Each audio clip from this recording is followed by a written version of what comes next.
Can AI help create great leaders, or can it only support? I believe that you can practice your leadership development skills.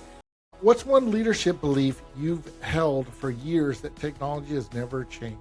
If you love people, they will bring their best to work.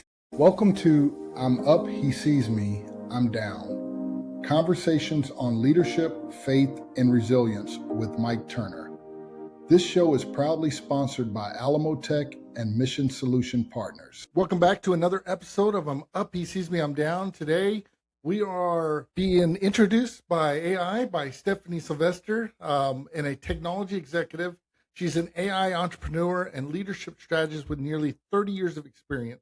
She's been driving transformation across corporate America after spending more than a decade in executive leadership and C-suite roles. She founded Avatar Buddy with a mission to help organizations use artificial intelligence to preserve institutional knowledge, scale mentorship, and optimize human potential. Unlike many AI founders, Stephanie did not come from a traditional engineering background. Her understanding of technology was forged through hands-on operational leadership and early mentorship from one of the original Unix coders during an internship at Hewlett-Packard.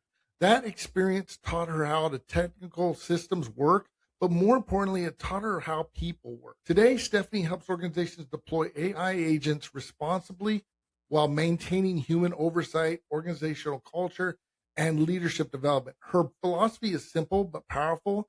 The future belongs to leaders who know how to combine technology with empathy, wisdom, and trust. Thank you for joining us, Stephanie. It is an honor to have you on our show. Thank you for having me on the show. Absolutely.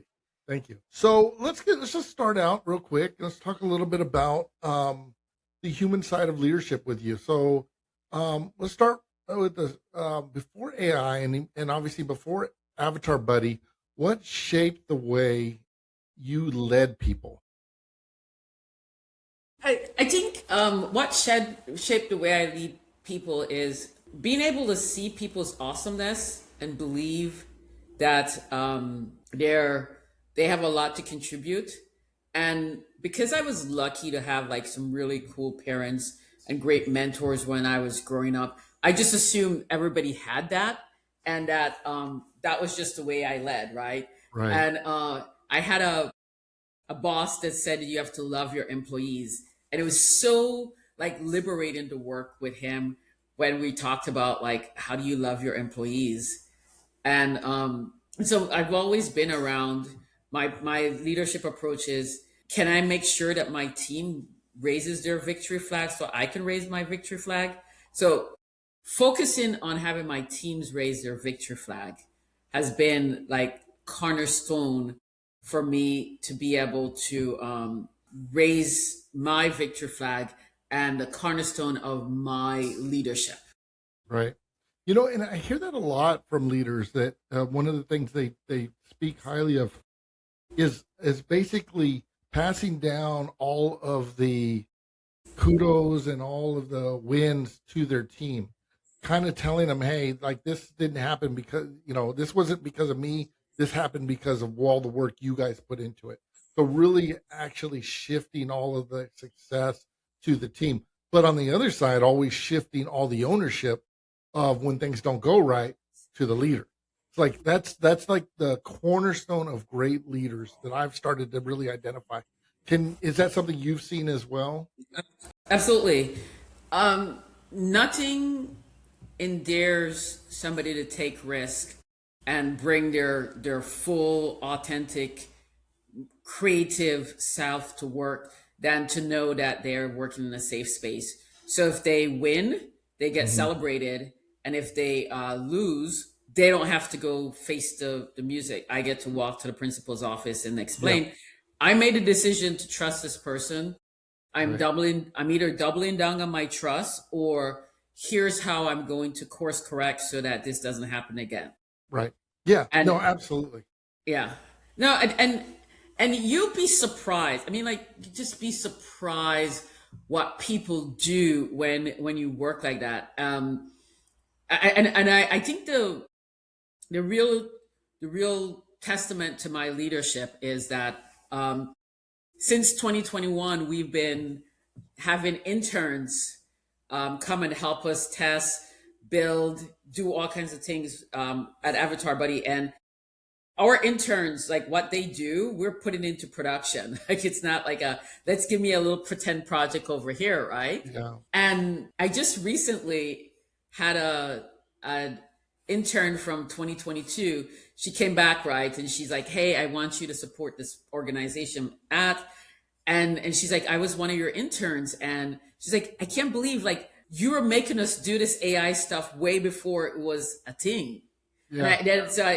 And to hear people be excited about it and even remember me and remember the experiences, it's because we approach it by saying, look, we start off with accountability and responsibility. I'm holding you accountable. I'm holding you responsible. I'm going to treat you like an adult. You're responsible for setting your schedules. You're responsible for making your deliverables. And I'll hold you accountable. Like I will straight up call you out in the middle of the meeting. No behind the scenes whisper thing. Like, hey, Mike, what happened to the deliverable? Yeah. And I think that's good. I think that's okay. I mean, especially if you've publicly said, hey, are you okay meeting this deliverable and getting this to me on this date in front of the entire team? yeah, It's okay to also ask why you didn't meet that deliverable in front of the entire team. So you know, people straight up know that I'm just gonna walk right up to you and ask you for stuff. So they're like, don't promise Stephanie anything you're not gonna deliver because she's gonna come back for it. Yeah. And she doesn't like she'll just ask you about it anywhere that you're there. She's not gonna be like, oh, people are around or anything like that. And first, like one person told me, like when I first started being a leader, somebody told me I shouldn't do that. And then I said, no, the team needs to know that we hold everybody accountable. Yeah. And if you're not seeing me hold other people accountable, you don't believe that I'm holding people accountable. And then when I hold you accountable, what you're going to do is you're going to take that and mush it up into your head and say, I'm targeting you or I don't like you or some other well, crazy. there's a big difference between accountability and reprimand. There's a big gap between that. Oh, absolutely. And in clarity, you're talking about accountability. You're not talking about reprimanding people, and that's a big difference. So, let me before we get too far down that road, because I think we'll come back to that again. I would love to talk to you about. We had a conversation in the pre-interview, and I want my audience to hear this. You had an employee nearly give up on you. It was an intern, I believe it was an intern. Can you walk us through that story about? And I think you know which one I'm talking about, but go ahead and kind of tell us that story about an intern. So I'm gonna go into the whole thing. I'm gonna try and do a little bit, please. and Okay. I'm gonna try and keep it short because people are saying that my bits are too long. Even though they're like sitting there, like you're sitting there. Yeah. It's a great story, so tell it how you want to tell it. 'Cause it's a great story. Okay, so I'm working at this company.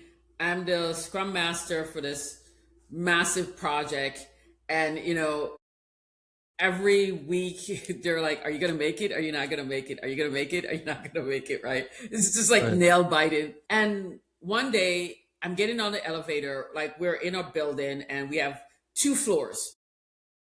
So I'm in the elevator and my boss comes in the elevator and we're both going up to the next floor and he says, "Hey Stephanie, do you have enough to do?" And before I could answer, the elevator reaches the next floor, he's gone. And I'm like, like what kind of question is that? Yeah. So I'm like trying to find him, frantically looking for him. For 2 days, I'm like freaked out. Like I'm like playing all the stories in my head. I'm like, so then finally I see him. I'm like, hey, why did you ask me that question? He's like, oh, I have an assistant for you. I'm like, I have my assistant? I don't need an assistant.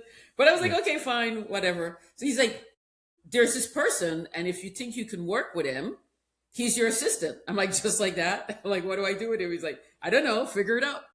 So this person had been working in every department, and he had like, the departments kept like pushing him off to the next department, pushing him off to the next department. And so he comes to me and okay, let's figure out let's figure out how I can help him, right? Sure.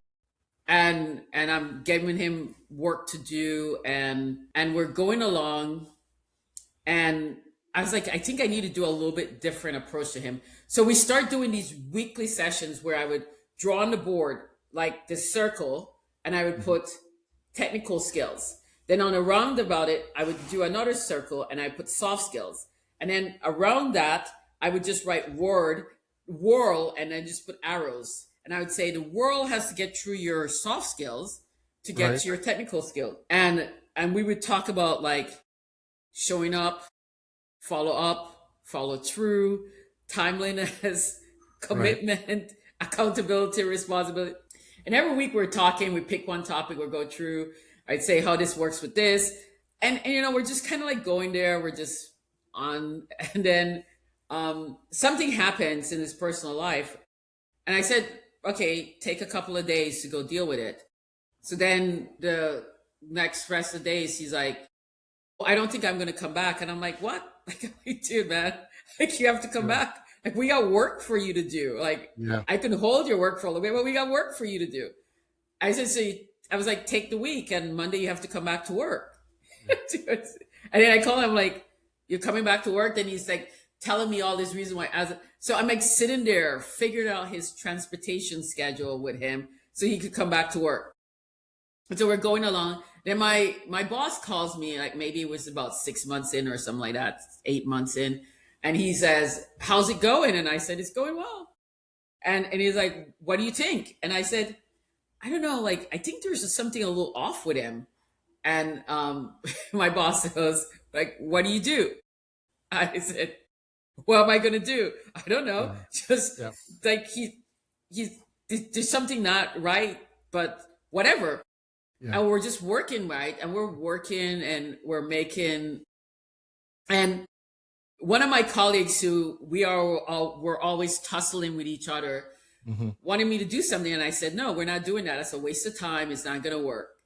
And my colleague looked at me and said, it's okay. I'm going to go ask him, the employee, my staffer. And I'm just sitting there, right? And I just smile. I was like, and I think he was thinking I was smiling for the wrong reason. I was smiling because that was the first indication of how powerful my leadership was. I had developed somebody that the other departments didn't want into somebody that a colleague had believed could do what he was asking me to do. He could go end round me with this kid. Right. I mean, I didn't stop him. I didn't say anything. I was like, and he said the same thing to my colleague. He's like, no, that can't work. That's not going to work. Right. So nobody knew that he worked for me because that's how I roll. People saw me coaching him, but I coach all kinds of people. So nobody thought that was like a miss. I mean, like you don't have to be my line of sight for me to coach and counsel you. About 9 months into the job, his dad wants me to go to lunch with him. And I was like, no, that's kind of weird. Like going to lunch with one of your employees' dad. But, in this generation, it's now, it's okay. That's another discussion, but exactly. And I'm one of these people, like something will happen and I'll be like, that's kind of weird.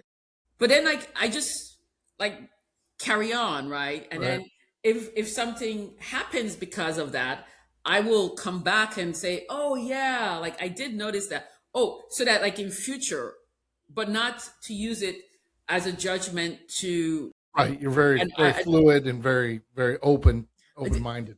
So we're at lunch, and I'm telling his dad about like all the things that he's doing and how he's helping us on the project and how everybody loves working with him, and he's like a joy because he was like just a really beautiful human being. I mean, he's still a very beautiful human being. and it's just a joy to work with him, right? And then his dad starts to cry, and I was like, oh, I'm like thinking, like, Whatever. what did I just say? I was like, Right. I'm like, it's this whole story also shows how we're conditioned, even when we want to be positive, to go to negative. Like my Yeah. boss says, "Do you have enough work to do?" I instantly thought It something was wrong. something negative, right? I, his dad starts to cry, and I think, did I Something's say wrong. something wrong? So I'm like, no, that's a little uncomfortable. So I'm like, okay, well, let's let's see how this is going. Yeah. And his dad says, thank you. When he was 3, he had meningitis and he lost about a third of his brain. And he has had trouble finishing anything. And you are the first person that has gotten him to keep a job for this long. And I'm just so appreciative of you. And I left that job and I went to another job and he was still there. And then I think he was there for like maybe like 9 years, like long Wow. time, a Yeah. long time. And then he went to another job, and then You just, yeah. this you can't make this kind of stuff up. No. One day I was just having like a really bad day. You know how you just have one of those days where you just, No. Yeah. and I Just get never a stop. text from him. I get it. And he's like so proud. He's like, Stephanie, I am still using your coaching. I say, I was in this meeting and nobody could get this guy to like fall in line. And I just used some of the things that you coached me, and he fell in line, and everybody's like, how did you do that? And I thought to Soft myself, skills. that just made my day. Yeah. That And turned it around. and whenever somebody tells me about something I'm most proud of, that's the story that I talk about. It's not about the numbers, not about the delivery of software, not about the awards that I won.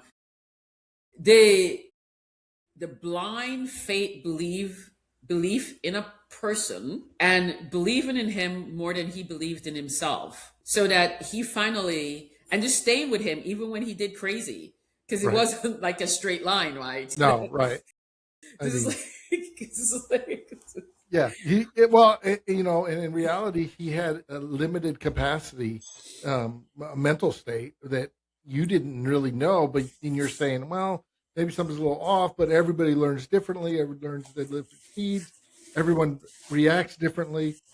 Then that's just really something about you, Stephanie, as being an open-minded leader and being open to different ways of leading.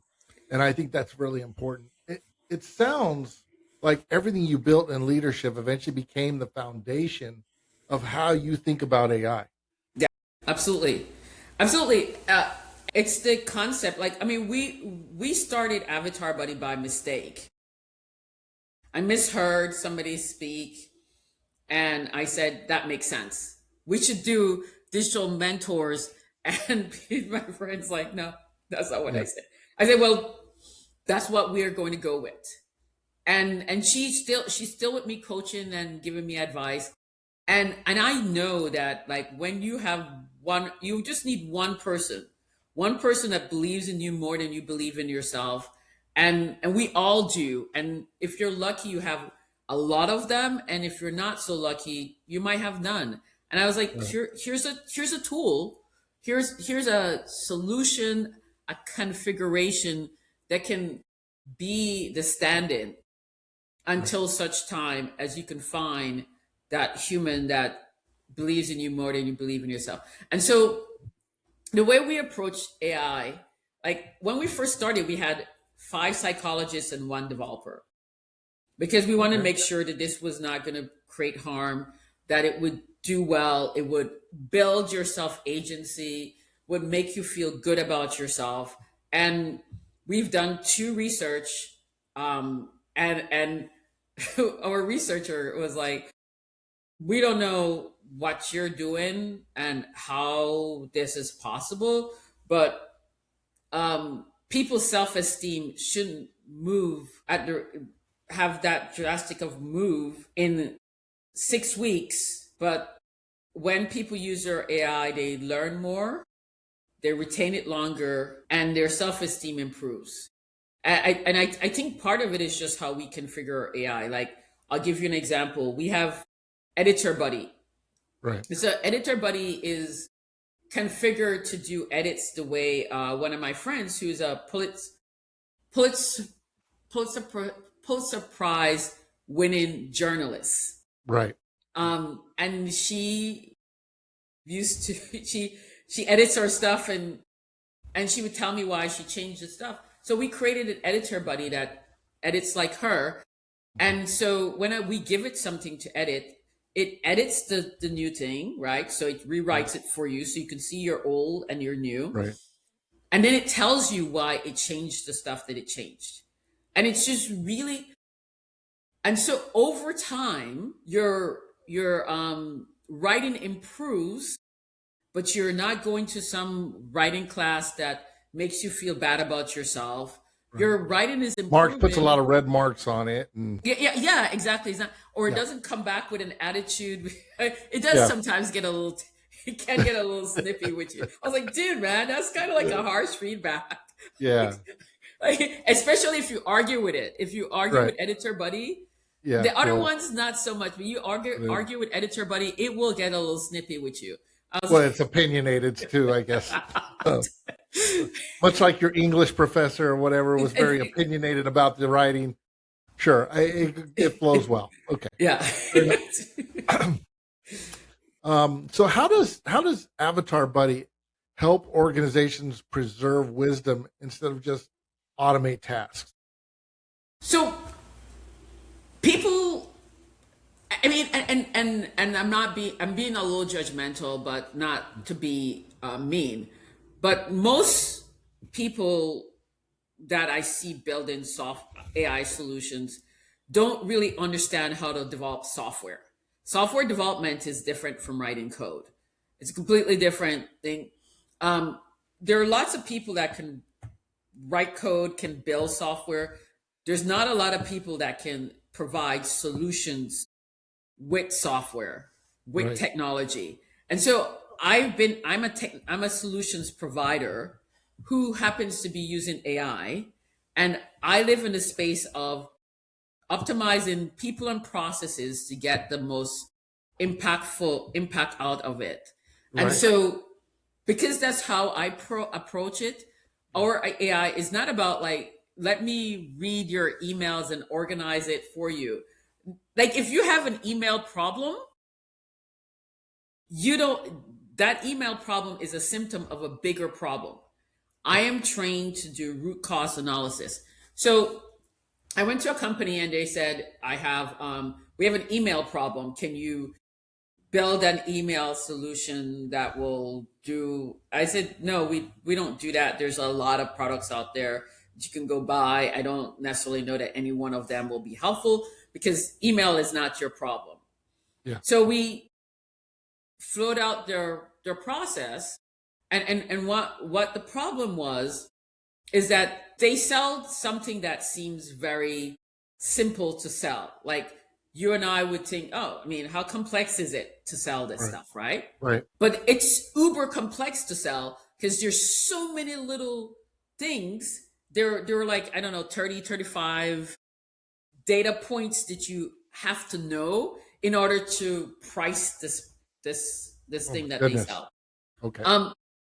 And so even the most expert of the person don't always remember all 35 data points, because it's really hard to remember 35 data points, no matter if that's all you do all friggin' day long. You're not going to remember. You're always going to forget something. Right. So what's happened is they get an order. If they're lucky, they might get 20 out of 35 data points. And then they have these email back and forth to get the other 15. Right. And so that's why they have an email problem. Because now I'm like, I don't know, man. Like, I asked Mike for 5 of the data points. He sent me 3. I don't know if I can trust Mike. So I'm just going to be like sending these emails, and I'm going to be CIA, and I'm going to be, Mike, remember that I sent. So like, I'm like, you're back and forth. Back and forth. I'm like, honestly, the only worst thing about that, Stephanie, is if they would have been faxing it back and forth. That's the only worst part of, like, from a technology standpoint, there's email. there's just so many better ways to get that done. But Yeah.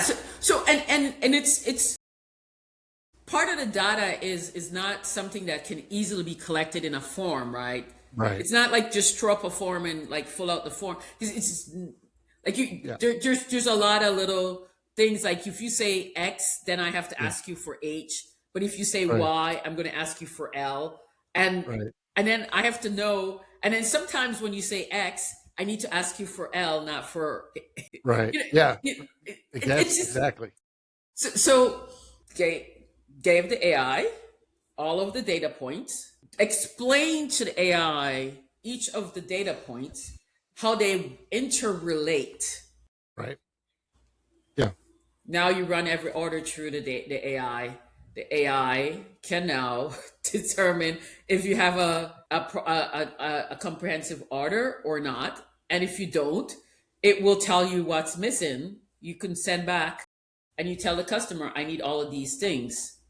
So instead of having 7 or 10 or 15 emails, you got 3. That's good. That's really good. Yeah. So going Jeez. down from 15 or 20 or 30 back and forth, you've got a flow. It wasn't an email problem. It absolutely wasn't an email problem.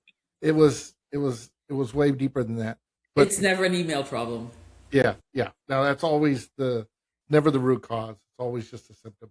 So what's the difference between replacing labor and scaling expertise?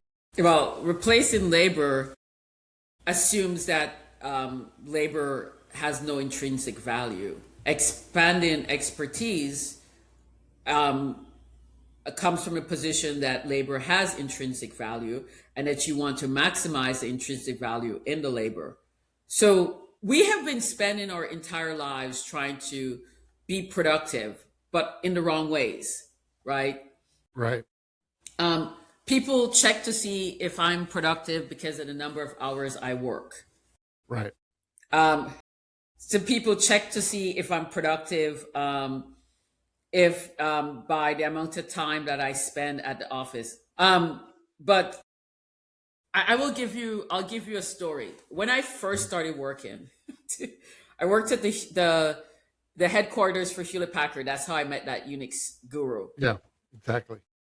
Latin American headquarters for Hewlett Packard. So there was this one guy. He would get there at 7 o'clock in the morning, and he'd leave at 7 o'clock at night every day. Religious. And he read 12 newspapers every day. Wow. Okay. So guess when was he working? Yeah. This that is not productivity. Like productivity needs to be measured by qualitative measurements. Right. And that's always difficult to do qualitative measurements because there's always a nuance into it, right? But it's about impact. Yeah. It's about impact. And what I see with AI is the ability for you to do qualitative assessment at the individual level. And I'll just share like a solution that we've alpha tested and we're looking to beta test. So if there's any university out there that wants to beta test, look me up on LinkedIn or go to our website avatarbuddy.ai. So the idea is you and I are both are in the class, same class. Right. We're working towards the same degree. We're taking the same courses, and you're winning sometimes, I'm winning sometimes. And what happens is we get these grades right. And let's just say we have the exact same grade, right? I have an 82, you have an 85, we're B. Right. And so current system just moves us along because quantitatively we're passing and you're doing a good job and you're like, yeah. Qualitatively, are we passing? Because if I'm consistently getting 82, that means I have a 17% gap in my knowledge. Yeah. Yeah. You're not grasping everything. Sure. I mean, do you want a doctor that has a 17% gap in knowledge treating you? Right. No. But do yeah, you do you want a structural engineer designing your bridge that has a 17% gap in knowledge?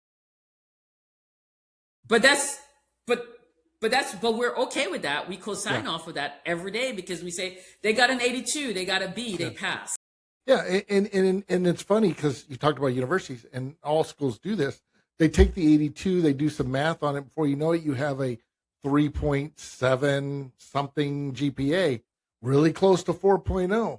But there's, you notice how their gap starts to shrink when they start talking about GPA, because in the end, it's just a letter grade. Like they'll go, it's an A, it's a B. You could be It's, a 90 and be an A, or be 100 and be an A. That's a 10% gap. They continue to increase the gap when it finally hits your transcript.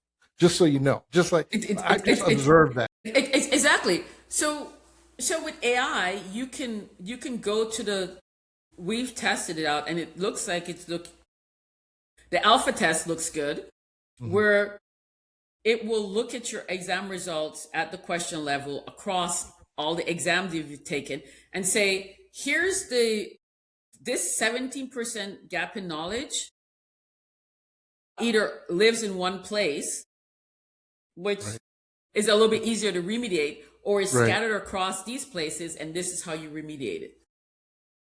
yeah. Because you either have a section that they just didn't grasp, which is okay, and you can go back and retrain on that, or they have a studying skills problem, or a preparation problem, or retention problem. So absolutely, I love it. So that's Yeah. that's really So cool to hear. so that's where you get qualitative measurement. Now you get impact. And so we will know that we have impact when we see that people pass their qualifying exam the first time. There should be an increase in passing the qualifying exam the first time. That's one data point of impact. Second data point of impact is those people get deployed into the field and they become rock stars, Right, right? Because we all know these people that study past the exam and then they can't do the exam. So I mean, right, can't do the actual work. right. So it's not about just passing the exam. It's about having command of the content so that you can do your job in an appropriate manner. Absolutely. Sometimes I put on my adjunct hat because I teach at a local university here. It's a very large local university in the United States, and one of the things I've found that is very helpful, and I've started using AI a lot for this. But um, I do technical classes, so I'll teach Cisco, or I'll teach you know security or infrastructure or something like that. And one of the things that I found that really, really is helpful is I hold the students at a very high level. So when they know they take my class, I'm fair, but it's a tough course. And so I hold them accountable. But the other side of it is I make them do the work, not just pass an exam. They actually have to present to me what they would present to a business or what they would present to a boss. So I don't want you to show me a configuration. I don't want you to show me the technical stuff. I want you to explain to me what you did to solve that, and show me the executive summary. Show me what I would read if I was your boss. And boy, have I can really see the difference in the students. Like, first off, they're like, so you don't want me to show all my work? I said, no, I want the answers, but I want them in the form that I can read them, that I can see them. Like, if you were to go out and work, and you're an engineer, and you have a boss that's asking you for stuff, how would they ask you for it? Are they going to want to look at all the code? They going to want to see the GitHub changes? No, they want you to explain to them what you did, and then trust that you do how you do it. And it's amazing when you start teaching like that. So I'm chuckling because I was in a presentation where this kid said, I'm vibe coding and I just got the AI to write all this code for me and I don't know what the code does. yeah, And I was like, that's true. and people were celebrating this kid and I was like, this is going to not end well. Like it Yeah, won't yeah, like his I was like, oh good Lord, there's so many problems with this statement. I can't even yeah, like I yeah. cannot craft a cautionary comment without just crushing this kid. So let me just leave this alone. But yeah, like it's being able to understand. When I interview for technical positions. Yeah. Even though I'm not a network engineer and I'm not a developer, Right. I have a few questions that I ask people. And network engineers, I say, how many times do you get into a tussle? If it's a guy, I say, how many times do you get into a tussle with your wife? And I don't even have to finish answering the question. I say, Right. and if they're really good, they start laughing. They're like, yeah, she's always complaining about all the computers and all the networks that I have, right? Because somebody that knows their worth has like so many freaking computers all over their house because they're always creating this other little network to test this one little thing, or like they've taken apart the computer and put it back together. So like they got the computer to work, but they didn't put back the case in. I mean, look right behind me. That right there. Exactly. That's my test network. That's my playground right there. That's what that is. That's not even my real network. That's the one that's portable. That is essentially my portable play network that I can take with me. So, exactly. And so when somebody says, or like I'll like a developer, and I'll be like, how many computers do you have? And somebody says one. I was like, okay, this is not the person to hire. They're like, and I remember having this person. He only had like one, and I told the team, I said, no, he's not. He does not know what he's doing. Yeah, and he's not going to be a good. He's not going to be a big good fit. And they were like, no, but he interviewed well and he's great. And I was like, okay. Yeah. Well, and you should ask him like, what's your main computer? Oh, it's a MacBook Pro. Okay, so that's one down. Do you have a Windows Store? Yeah, I use that for testing as well. Do you have a mobile phone? Oh yeah, I have a developer mobile phone, and I have my regular mobile phone. You know, I know where that conversation's going. Exactly. And so I always tell my team, like, you're the one that has to work with them day to day. I don't have to deal with him day to day. So we hired him. And then we had to let him go 4 months later. Yeah. Because he didn't understand the concept of like a developer is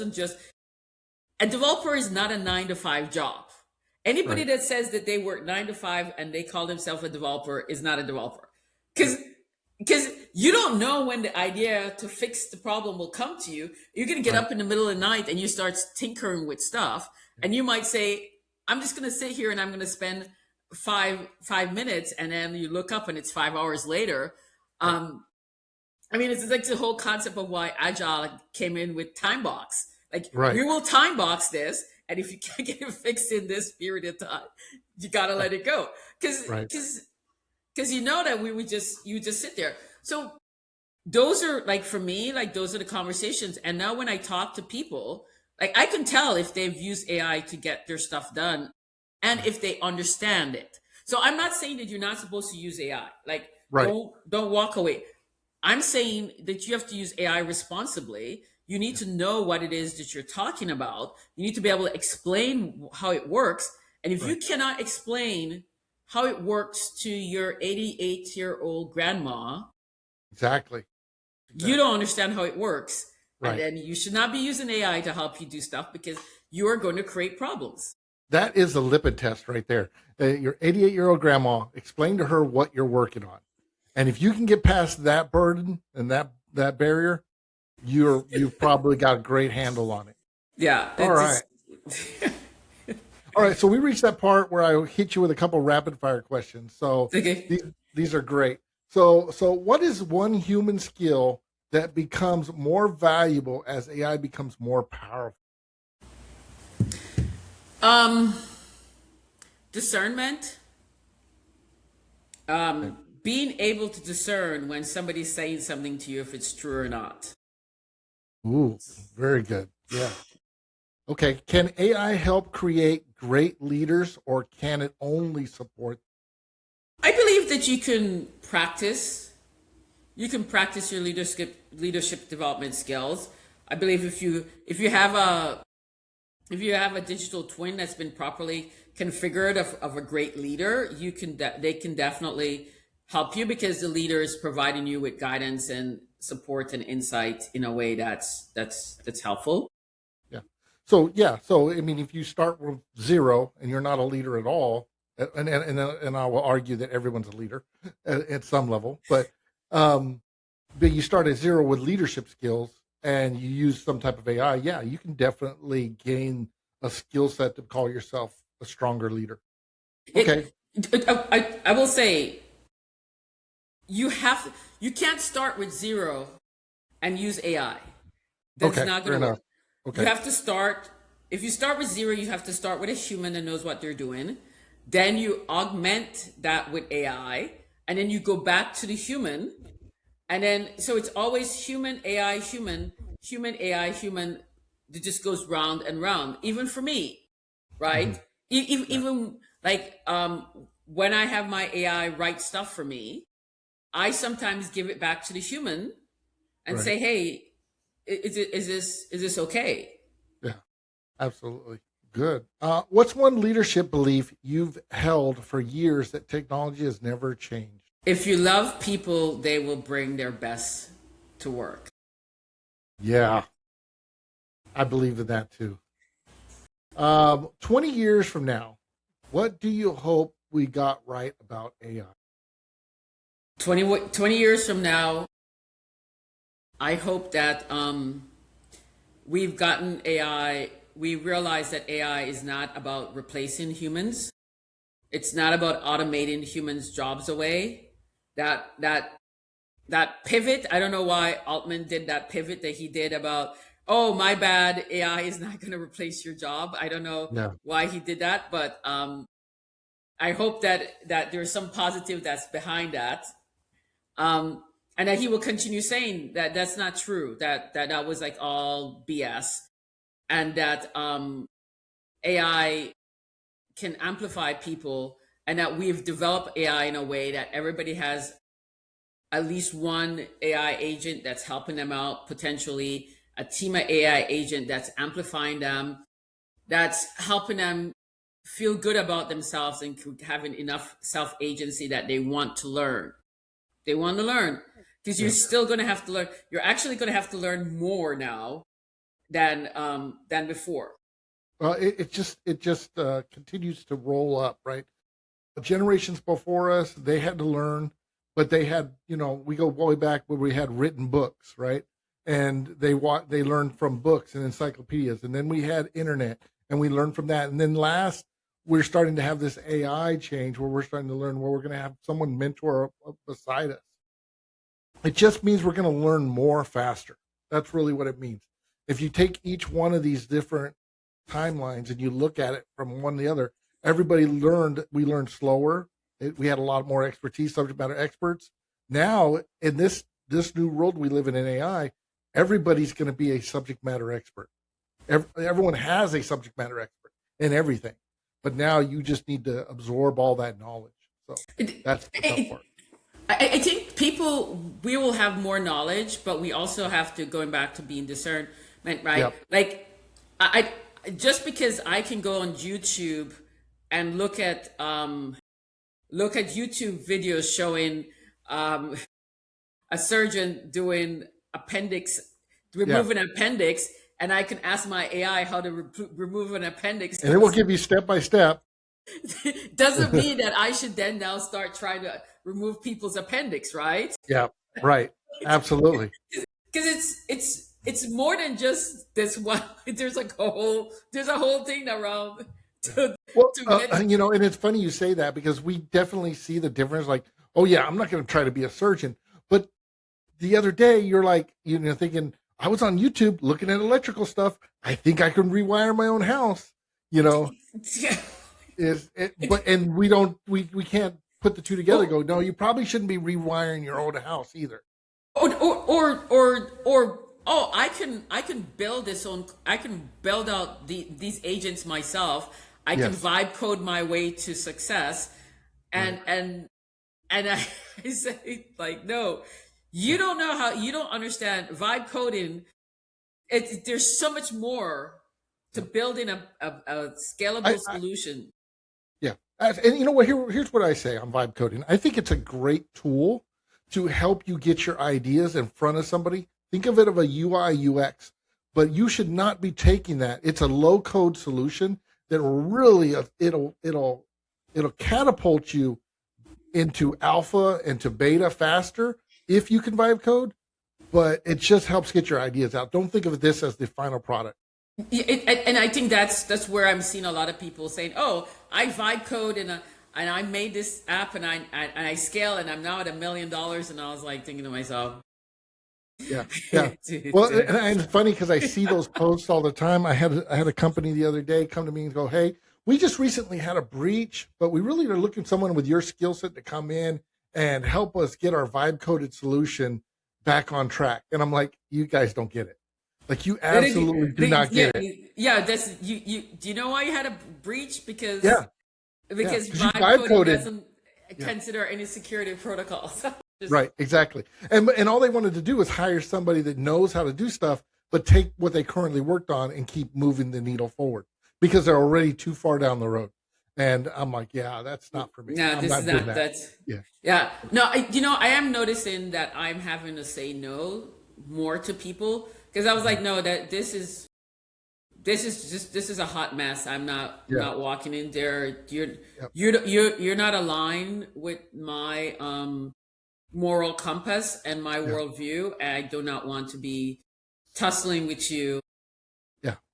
Yeah, like just in the few first sentences when you say something, and I'm like, okay, that's not me. That's not me. I'm not gonna, and I won't waste their time. I'll be like, I'll be very clear. Yeah, the first 15 minutes of the call, I'll be like, look, I just don't see we're aligned here. I really like what your product's doing, but we're just not there. And I'll let them go, and I'll say, hey, and if there's someone I think that'll help you, let's probably start with the governance, risk, and compliance person, or something like that. That's where you probably need to start. You need to start there, but of course they don't want to hear that.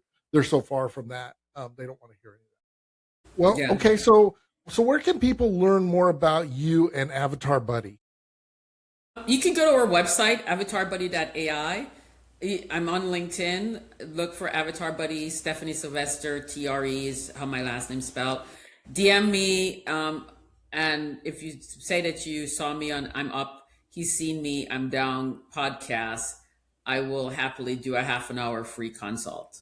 I love that. Thank you for that. Thank you, my audience, for that. Again, we came to the part of that show. I just really appreciate having you on. I know I'm going to have you on more. I'm going to want another session with you. Let's go. We can go on and on and on about this stuff, and we can dig deep. But this is just great. I love how your philosophy on human first is, and and how AI is just really playing a role in that. And I just really love the whole thing. So thank you again, Stephanie, for being on my show, and really appreciate it. No worries. Thank you. I appreciate it as well. Thanks for listening to I'm Up, He Sees Me, I'm Down. Follow the show for more conversations on leadership, faith, and resilience. Sponsored by Alamo Tech and Mission Solution Partners.